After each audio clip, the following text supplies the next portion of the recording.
de mais ou menos 40 minutos cada um. Nós vamos começar a falar amanhã à noite, às 7:50, ok? Então amanhã eu começo a primeira aula, a primeira palestra às 7:50. Aí então a segunda aula, mais ou menos 40 minutos, vamos terminar aí por volta das 9:20, 9:30. Amanhã nós vamos estudar dois temas que no primeiro momento eu havia pensado em deixar para os domingos à noite, na sequência do seminário, com a nossa equipe de evangelismo. Mas como nós temos um grupo expressivo de pessoas que tomaram a decisão em relação ao batismo, se você somar os 3 apelos que fizemos aqui, passa de 150 pessoas que pediram o batismo. Vou falar de novo. Passa de 150 pessoas o número, passa de 150 pessoas que pediram o batismo. Então, amanhã à noite nós vamos estudar o dom de profecia e vamos ter uma aula sobre conduta cristã. São dois temas importantíssimos. Estudamos sobre o dom de línguas aqui, amanhã vamos estudar sobre o dom de profecia. E a outra aula, nem sei como vai ser a ordem, se eu vou falar sobre conduta cristã primeiro, depois profecia, não sei, mas as duas aulas serão o dom de profecia e conduta cristã. 2 estudos amanhã à noite. Na sexta-feira nós vamos estudar versículo por versículo os capítulos 15 e 16 do Apocalipse. É um tema extraordinário. Nós vamos estudar sobre o fechamento da porta da graça e o derramamento das 7 últimas pragas. É um assunto que, no português bem popular, voa a capa inteira para tudo quanto é lado. Então vocês estão convidados para essas aulas. E no sábado pela manhã, o pastor Pereira vai estar pregando aqui. Eu vou estar pregando às 9 horas na Lapa, às 10h30 no Campos Elíseos. Depois, às 19h30, o tema da aula será o batismo bíblico. Ok? E logo após, então, o estudo bíblico sobre o batismo, nós vamos ter aqui uma cerimônia batismal e pelo menos 20 ou 30 pessoas serão batizadas no próximo sábado à noite. Ok? Amém. Hoje, nós vamos apresentar um assunto com o qual eu vou tentar responder algumas questões. E é um assunto bem light, é um estudo bem simples, mas muitas pessoas têm me procurado ao longo dessas últimas 3 semanas com dificuldades, com problemas, e todos nós temos problemas e dificuldades. Todos nós temos tendências carnais, temos traumas do passado, temos nossos medos, angústias, todos nós temos problemas e dificuldades. Eu quero trazer um assunto bem simples que normalmente eu nem apresento em conferências, mas eu farei nessa quarta-feira, que tradicionalmente é o curso de oração. E eu quero trazer aqui uma mensagem bem cristocêntrica, para que vocês saiam daqui tranquilos, para que quando ouvirem a palestra de sexta-feira à noite, vocês estejam tranquilos em relação à salvação. Um jovem pastor trabalhava nas Filipinas. Esse pastor, muito jovem, ele cuidava de dezenas de igrejas cristãs. Ele corria muito, trabalhava muito, e aquela luta diária. E era um pastor muito amado pelos irmãos, não só pelos irmãos, por todas as pessoas da comunidade. Ele era realmente um homem bom, um homem temente a Deus, um homem que amava a Deus sobre todas as coisas, amava ao próximo, amava a si próprio, de modo que ele tornou-se uma pessoa muito amada, não apenas pelos irmãos da igreja, mas por toda a comunidade. Esse pastor, ele vendia a imagem de um homem feliz, um homem vitorioso, e aparentemente era realmente um homem feliz e vitorioso. Mas esse pastor, interiormente, era um homem triste. Por quê? Ele havia cometido um pecado quando ele ainda era seminarista. Quando ele ainda era estudante de teologia, ele havia cometido um pecado. Ele já havia se arrependido, já havia confessado o pecado, já havia pedido perdão a Deus, mas por algum motivo, por alguma causa, ele não se considerava perdoado. Achava que de alguma forma teria que pagar, teria que sofrer para em troca receber o perdão e a salvação. Em uma das igrejas onde o pastor trabalhava, e como eu disse, eram muitas igrejas, havia uma senhora bem idosa, mas bem velhinha mesmo. E ela costumava contar para os irmãos da igreja que ela tinha sonhos. Que nesses tais sonhos, ela se comunicava com Jesus, ela conversava com Jesus. E o pastor sabia, como eu também sei, que Deus realmente pode se comunicar através de sonhos e visões. Isso é bíblico. Já estudamos aqui em Daniel capítulo 2, por exemplo, como Deus através de sonhos se revelou a Daniel, se revelou a Nabucodonosor. Nós cremos sim que Deus pode se revelar através de sonhos. Mas o pastor sabia, como eu também sei, que nem todo sonho é da parte de Deus. Há pessoas, por exemplo, que comem uma pizza inteira à noite, meio de refrigerante, vão deitar, sofrem de má digestão a noite toda, tem pesadelos, vem contar testemunho na igreja sábado de manhã. Queridos, é cientificamente comprovado que todos os seres humanos sonham todas as noites. Não, pastor, não é assim não. Há muitas noites eu não sonho, não. Você sonhou a noite passada, vai sonhar essa noite por alguns motivos físicos, químicos, psicológicos. Você pode se levantar para amanhã e se lembrar do sonho ou não. Por algumas razões você pode se levantar de manhã e lembrar-se do sonho ou não. Mas é cientificamente comprovado que todas as pessoas sonham todas as noites. Mais do que isso, os mamíferos sonham. Gatinho sonha, cachorro sonha, jumento sonha. Então, os mamíferos sonham. Já viu gato tendo pesadelo e caindo na janela? Já viu o cachorro sonhando e voltando assim não é possessão, não é sonho, ele está voltando. A Duda acha que é o capeta que pegou o cachorro. Mas, então, os mamíferos sonham. Nem todo sonho é da parte de Deus, mas essa irmã insistia que ela orava muito a Deus e Deus se revelava a ela através de sonhos. Isso é possível, é plausível e é lógico dentro da palavra de Deus. Só que nós temos que confirmar na palavra se o sonho foi da parte de Deus ou não. E o pastor começou a perguntar uma vez, duas, três, para com isso, uma sessão de sonhos e visões, por quê? A irmã, quando chegava na igreja, ela começava a contar os tais sonhos. E ela formou um pequeno fã-clube na igreja. Você sabe que as pessoas, por alguma razão, gostam de sensacionalismo. Então ela chegava e contava os tais sonhos, e os irmãos gostavam de ouvir. Então ela criou na igreja uma espécie de fã-clube. Alguns irmãos quase que só iam na igreja para ouvir os tais sonhos do irmão. E o pastor não gostava disso. Eu me lembro quando era pastor lá no Itaim Paulista, em São Paulo, não confunde Itaim Paulista com Itaim Bibi. Itaim Bibi é bairro de gente fina, gente rica. Eu fui pastor no Itaim Paulista, na periferia da Zona Leste ali, não é? E eu me lembro que naquela época, eu não vou dizer quanto tempo faz, vocês não vão acreditar, Ronaldo Wagner menino, há muitos anos atrás, eu fui pastor na região de Itaim Paulista e Itaquaquecetuba, né? E apareceu uma fita cassete, já sabe que faz tempo, né? Apareceu uma fita cassete. E essa fita cassete apareceu não só no nosso distrito. Havia várias cópias dessa fita correndo em toda a cidade de São Paulo. Qual seria o teor da fita? Alguém lá no Nordeste teria tido um encontro com um anjo, e o anjo teria conversado com essa pessoa, um ancião de igreja, e o ancião da igreja gravou a conversa. Literalmente formava fila para ouvir o quê? A tal fila. Um dia um ancião me procurou e disse: pastor Mota, o senhor já ouviu a fila? Eu falei: eu não. Por isso que os pastores hoje em dia não valem nada, ninguém está preocupado com a salvação. Não, calma aí, meu irmão, não tem por aí não. O senhor ouviu a fila? Eu vi. O senhor deveria ouvir também. E qual é o conteúdo da fila? Ele explicou: pastor, o anjo falou para o senhor lá no Nordeste que brevemente o Senhor Jesus voltará a esse planeta. Ele disse mais, disse que a igreja não está preparada. Ele disse mais, que vários da igreja vão se perder. Interessante.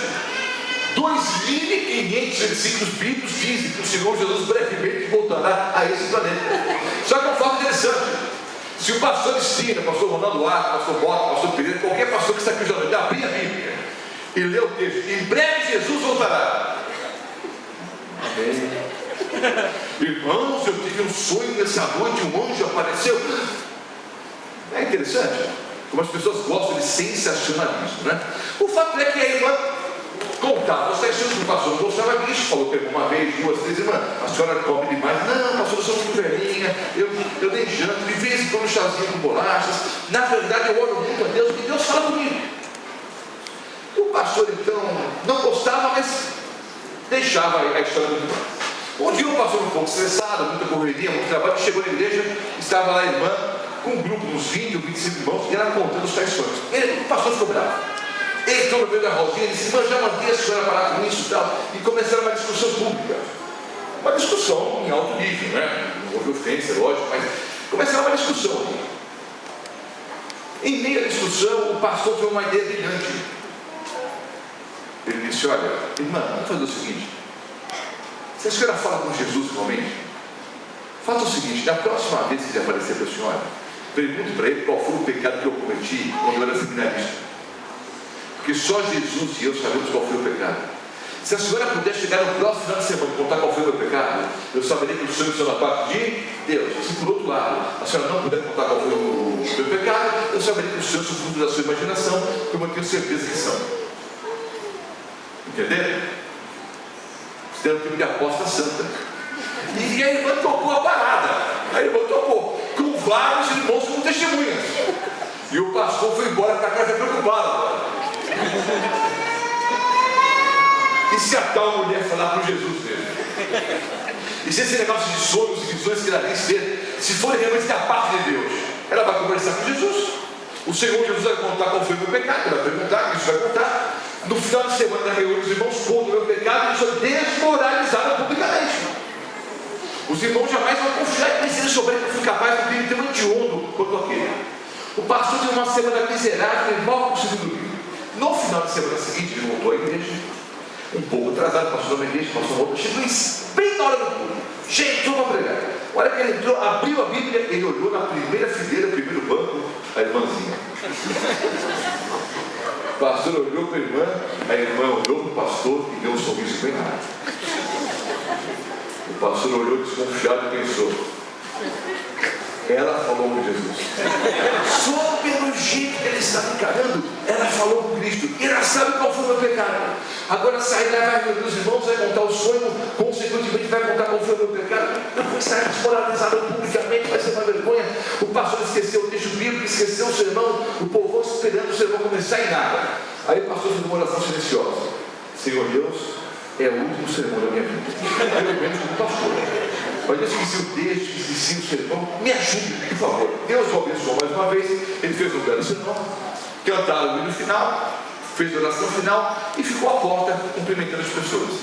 Deus te abençoe, Deus te abençoe, Deus te abençoe. Adivinha quem foi a última pessoa a sair? Foi a velhinha. Aí ele vai sair com sorridente. Como é que está, pastor? Tudo bem? Mais ou menos, irmã. Eu não dormi muito bem algumas noites. Pastor, está comendo muita noite, passando mal. Não é isso, meu irmão. Eu tenho uns probleminhas a resolver. Irmã, a senhora por acaso teve algum sonho durante a semana? Pastor, que semana abençoada. Eu nunca sonhei tanto com Jesus como na última semana. O pastor quase desmaiou. Aí ele nervoso, suando frio, começou a gaguejar. Irmã, essa senhora perguntou para Jesus qual foi o pecado que eu cometi quando eu era seminarista. Calma aí, em nome de Deus, está nervoso por quê? Perguntei, eu perguntei. O que ele foi me responder, irmã? Pastor, eu tive um sonho. Nesse sonho eu estava no céu. Eu vi aquele gramadão verde, o leão brincando com o cordeirinho, eu vi a árvore da vida. Aí eu fui passeando, vi a Nova Jerusalém. Mas eu não quero saber o sonho todo não, irmão. Eu quero saber só a conversa da senhora com Jesus, como é que foi. O pastor, ele estava caminhando pelo céu. E a uma certa altura, eu tive, como sempre, um encontro com Jesus. E começamos a conversar. A uma certa altura, eu olhei para o Senhor Jesus e disse: olha, a pastora da minha igreja não crê que eu falo com o Senhor. Então ele mandou que eu perguntasse qual foi o pecado que ele cometeu quando ele ainda era seminarista. Irmã, tudo isso eu sei, mulher. Eu quero saber qual foi a resposta de Jesus. Pastor, eu olhei dentro dos olhos de Cristo e perguntei qual foi o pecado que o meu pastor cometeu quando ele era seminarista. Jesus olhou para mim e respondeu: eu não me lembro. Eu não me me lembro. Não precisava do sonho do pastor, ou do sonho da irmã, para confirmar essa história do pastor. Hebreus 10, abra sua Bíblia. Nós teremos o autor da carta aos Hebreus, que é o apóstolo Paulo, porque há evidências textuais históricas que foi o apóstolo Paulo. Há muita discussão no mundo teológico, né? Nós foi Barnabé, acho que foi Lucas, foi Priscila, há várias opiniões. Nós cremos que foi o apóstolo Paulo por vários motivos, mas o importante é que o texto. Hebreus 10, 17. Carta do apóstolo Paulo aos Hebreus, capítulo 10, o versículo 17. Também, de modo nenhum, lembrarei dos seus pecados e das suas iniquidades para sempre, diz o Senhor. Também, de nenhum modo, me lembrarei dos seus pecados e das suas iniquidades para sempre, diz o Senhor. Queridos, não é que o Senhor Jesus sofra algum tipo de amnésia santa. A mente do Senhor Jesus é mente infinita, o Senhor Jesus é Deus. Mas Ele prometeu que Ele simplesmente perdoa. E por algum processo que eu não sei explicar, Ele simplesmente o quê? Esquece. Não leva em consideração. Estudamos que depois Ele apaga o registro. Mas Ele simplesmente não leva mais em consideração. Aquele pastor, embora fosse pastor, não entendia algo tão simples como isso. Na primeira vez que aquele pastor se ajoelhou, talvez nem ele se recorde como foi. Quando pela primeira vez ele se ajoelhou, se humilhou perante Deus e pediu perdão, o Senhor Jesus simplesmente o quê? Perdoou e esqueceu. Ele não se considerava perdoado, porque ele achava que de alguma forma teria que pagar, teria que sofrer para em troca receber o perdão e a salvação. Ele não entendia que tudo que o Senhor nos dá é de graça. Eu já expliquei aqui numa outra aula. Essa palavra graça, ela tem um significado teológico muito profundo. Eu tenho um livro de mais de 700 páginas só sobre a palavra graça. Então a palavra graça, ela tem um significado teológico muito profundo. Mas para efeito do nosso estudo, eu vou tentar explicar para vocês, que não é fácil, embora eu já tenha uma outra aula citado isso. Um livro de 700 páginas, eu vou tentar resumir para vocês. Graça é algo que eu recebo de graça. Graça é algo que eu recebo de graça. Dá para complicar ao ponto de escrever um livro com mais de 700 páginas. Mas, eu quero que você entenda, graça é algo que eu recebo de graça. Tudo que o Senhor Jesus nos dá são presentes. Eu não posso pagar. Vida eterna, salvação, perdão, são dons gratuitos. Quando alguém vai te dar um presente, o que você faz? Hein? Você aceita ou você rejeita. Alguém respondeu, eu agradeço, porque uma pessoa do cara dá certo, eu agradeço. Mas há duas hipóteses: ou eu aceito o presente ou eu rejeito. Normalmente o quê? Aceitamos. Mas se alguém vai pegar presente, eu posso colocar na mão do bolso e pagar pelo presente? Sim ou não? Não, por quê? Não, porque é de graça. Se eu pagar, deixou de ser presente. Tudo que o Senhor Jesus nos dá é de graça. Passou mal, para um pouco. O senhor sai lá de Rio Preto, faz uma viagem longa, pastor Ronaldo lá faz uma outra viagem longa, ele aprovou aqui para louvar a Deus. E o senhor chega aqui com uma salvação barata, pastor.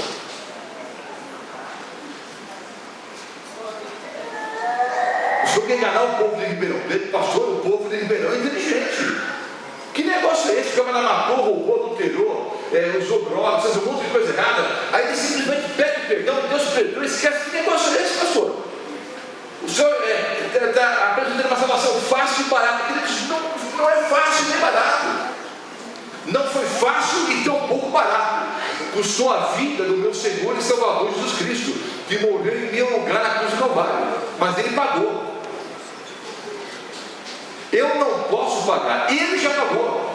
Não foi fácil, tão pouco barato. Cristo morreu em nosso lugar na cruz do Calvário. O que eu posso fazer é aceitar ou rejeitar os dons gratuitos que Ele simplesmente oferece a cada um de nós. Tem esses dons: o perdão, a vida eterna, a salvação. Ou você aceita ou você rejeita. No século XIII, na Europa, havia um grupo de pseudo-cristãos. Eles se autodenominavam flagelantes. Eu descobri há muito tempo atrás que há seguidores dessa seita ainda, a seita dos flagelantes. Há flagelantes ainda hoje na Alemanha, um pequeno grupo. Há alguns flagelantes na Espanha. Há flagelantes no México. Nas Filipinas há muitos flagelantes. Esse grupo, lá no século XIII, fazia o seguinte, e tem alguns seguidores até os dias de hoje. O que faziam os flagelantes do século XIII na Europa? Eles saíam completamente nus em praça pública. Nus em praça pública. E pegavam correntes, galhos de árvores, chicotes, e eles ficavam se autoflagelando. Daí o nome flagelantes. Qual é o objetivo? Eles entendiam o seguinte: a menos que soframos dor física, por isso o flagelo, e humilhação pública, por isso que saem luz, Deus não poderá em troca nos perdoar. Nós temos que sofrer, nós temos que ser humilhados publicamente, para que em troca Deus nos dê o perdão e a salvação. Isso é uma tremenda heresia, queridos. É uma tremenda bobagem. Mas quem sabe, hoje, no século XXI, eu esteja falando para alguns flagelantes hoje à noite aqui. Pessoas que pensam que de alguma forma terão que pagar para em troca receber o perdão, a salvação, a vida eterna. Talvez eu esteja hoje falando para pessoas aqui que não se sentem perdoadas, porque acham que de alguma forma vão ter que pagar. Entenda uma coisa: é possível, queridos, que a sociedade não esqueça. É possível que a sua esposa não esqueça. Ela disse que se perdoou, né? Mas sempre que vocês brigam, jogam a mesma coisa na sua cara, sempre. É possível que os filhos não te perdoem. É possível que a igreja não te perdoe. Ou diz que perdoa, não esquece nunca. Mas no dia do juízo, não interessa o que a família pensa a meu respeito, o que os irmãos pensam, o que a sociedade pensa. No dia do juízo, só me interessa o que o Senhor Jesus pensa a meu respeito. Porque o Senhor Jesus é, no juízo, tanto o juiz quanto o advogado de defesa. Então, só me interessa no juízo o que o Senhor Jesus pensa a meu respeito. E a Bíblia é clara. Ele simplesmente o quê? Perdoa. Eu poderia dar vários exemplos aqui, bíblicos, vários exemplos, dezenas de exemplos. Eu louvo a Deus, queridos, porque esse livro aqui, a Bíblia, ela não esconde os pecados dos personagens. Está relatado aqui, são relatórios aqui. Alguns crimes hediondos, inclusive, que a Bíblia registra como essas pessoas são transformadas por Deus. Alguns não, alguns se arrependeram e sofreram as consequências. Mas estão aqui registrados os problemas e pecados. Quer dizer, quando você pensa em Davi, você lembra de quem? Mas você pensa também, você não pensa no rei Davi? O rapaz corajoso que matou o gigante Golias? O salmista? O poeta? O homem segundo o coração de Deus? Queridos, Davi é o nome que mais aparece na Bíblia. Se você pegar todos os nomes do Senhor Jesus na Bíblia, pegar todos os nomes do Messias, Rosa de Saron, Leão da tribo de Judá, o Alfa e o Ômega, Pai da Eternidade, Príncipe da Paz, são mais de 40 nomes diferentes. Se você somar todos os nomes do Senhor Jesus na Bíblia, a incidência é menor do que o nome de Davi. O nome que mais aparece na Bíblia é Davi. Aliás, um dos nomes do Senhor Jesus Cristo, qual que é? Filho de Davi. Da linhagem de Davi nasceu o quê? Cristo Jesus. É o nome que mais aparece na Bíblia. E Davi, o homem segundo o coração de Deus, fraco, cheio de problemas e dificuldades, cometeu alguns erros. Ele se apaixonou pela mulher do amigo. Está na Bíblia isso ou não? Sim ou não? Sim. Seduziu a mulher, teve relações com ela, engravidou a mulher e teve um plano satânico para matar o amigo ainda. Foi assim ou não foi? Adúltero e homicida. Agora abra sua Bíblia em 1 Reis 14, versículo 8. Lá no Antigo Testamento. Primeiro livro dos Reis, 14, o versículo 8. Há uma profecia aí, o profeta Aías está falando contra Jeroboão. Jeroboão não estava sendo um bom rei, não. Aí o Senhor Deus manda o profeta Aías falar com Jeroboão. Qual a mensagem que Deus dá através do profeta Aías para Jeroboão? 1 Reis 14, 8. Rasguei o reino da casa de Davi, e tu entreguei, e tu não foste como Davi meu servo, que fez o que, irmãos? Que guardou todos os meus mandamentos e andou após mim de todo o seu coração, para fazer somente o que parecia reto aos meus olhos. Espera um pouco, irmãos. Há algumas hipóteses aqui. Primeira hipótese é outro Davi. Esse Davi de 1 Reis 14, 8, tem que ser outro. Porque o que eu mencionei agora foi adúltero e homicida. Agora o texto diz que Davi, o texto não, é Deus falando, né? Está registrado no texto. Que Davi guardou todos os mandamentos e andou após Deus de todo o seu coração, para fazer somente o que parecia reto aos olhos de Deus. Algumas hipóteses. Primeiro, é outro Davi. Certo ou errado? Certo. Não, certo no sentido de que Davi é repetido, mas é outra pessoa, é o mesmo personagem ou é o mesmo personagem? É o mesmo homem ou é outro homem? É a mesma pessoa. A resposta é correta. Novo no sentido que se arrependeu. Tudo bem. Mas é o mesmo Davi ou não? Uma outra hipótese. A Bíblia é um livro cheio de coerências. Diz uma coisa aqui e outra ali. Não. O fato é o seguinte, queridos. É o mesmo homem. Só que ele é arrependido. Colocou o seu rosto em terra. Suplicou perdão a Deus. E Deus simplesmente o quê? Perdoou. A ponto de dizer, Davi guardou todos os meus mandamentos. E andou após mim em todo o seu coração, para fazer somente o que parecer reto aos meus olhos. O homem segundo o coração de Deus. Você sabe o que significa essa frase no original hebraico? O homem segundo o coração de Deus. No português, a ideia fica um pouco diluída. É o homem segundo o coração de Deus, é o homem que procura fazer a vontade de Deus. Dá esse sentido? Parece que é mais ou menos isso, né? Mas não é. No original em hebraico, a ideia é muito mais profunda do que isso. É o homem que tem o coração igual ao coração de Deus. Essa é a ideia original. O homem que tem o coração igual ao coração de Deus. Ele foi adúltero e homicida. Mas Deus simplesmente o quê? Perdoou e esqueceu. Se Deus pode perdoar Davi, adúltero e homicida, Deus pode perdoar qualquer coisa que você tenha feito. Não importa quão longe você tenha ido. Não importa quão pecador você seja. O sangue do Senhor Jesus é poderoso para perdoar, para transformar e fazer de você aquilo que Ele quer que você seja. Agora veja, é fato que as consequências permanecem. O adultério de Davi trouxe consequências para ele, para a família, para todo Israel, sim ou não? Sim. Um indivíduo fuma por 40 anos e fumar é pecado. Por que, pastor? Amanhã eu vou explicar na aula. Mas o nosso corpo é templo do Espírito Santo. Qualquer coisa que fizer contra esse corpo é pecado contra Deus. Não importa quem quer. O homem fuma 40 anos. Um dia ele pede perdão. Deus perdoa aí, esquece. Isso não vai livrar o homem do câncer do pulmão. As consequências do quê? Fica. Ou pode ficar. Um indivíduo alcoolizado, andando pelas ruas de Ribeirão Preto. Esse indivíduo bêbado perde a direção do automóvel, sobe na calçada e mata uma criança. Algum tempo depois, profundamente arrependido, ele pede perdão. Deus simplesmente o quê? Perdoa. Mas a criança está o quê? Morta. Só um pecado que Deus não pode perdoar. Que pecado é esse? O pecado contra a pessoa do Espírito Santo. Que eu mencionei rapidamente aqui no finalzinho de uma aula, quando falamos aqui sobre justificação. Pela graça, pelo sangue de Cristo, pela fé e pelas obras. Sou salvo pela graça, através do sangue de Cristo, que eu aceito pela fé e naturalmente guardo o quê? Os seus mandamentos. Mencionei rapidamente, e vou mencionar de novo. Muitas pessoas chegam e dizem: ah, pastor Walter, olha para o meu filho, está tão afastado de Deus. Ah, pastor, olha para o meu pai, afastou-se tanto de Deus. Aí eu pergunto: mas foi para onde? Eu entendo a frase.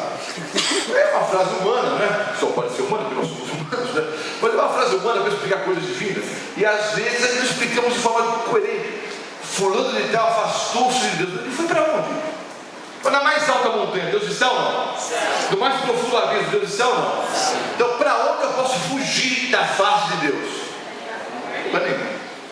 Eu entendo. A pessoa se afastou de fazer a vontade de Deus.